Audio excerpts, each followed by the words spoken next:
Ladies and gentlemen, it's now time for fun, professional, and classy hosting.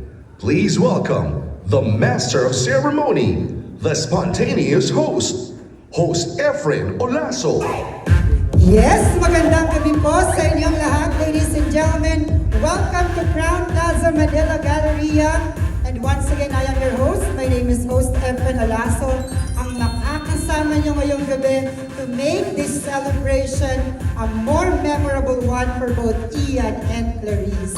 Now, ladies and gents, bago tayo magsimula, I know this is usually a norm in all wedding events. Pwede po bang makahingi ako ng malakas na palakpakan na may hiyawan sa lahat ng guests ni Ian at Nikla? Yun. Now, sabi nila, this has been a wedding that you all have been waiting for. Now, tonight, iparamdam natin sa newlyweds ang pagmamahal natin sa kanila as we officially start our celebration tonight. Now, may we ask, sino po ba dito ang mga katrabaho ni Ian at Nikla who are around?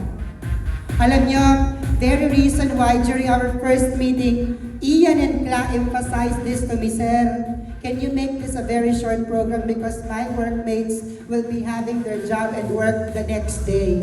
So kayo po talaga ang inisip nila para gawin namin ang pinaka-brief and concise program tonight. So hopefully sa lahat ng mga kaibigan at katrabaho ng couple, makita namin kayo all throughout the program. Makakaasa po ba kami dyan?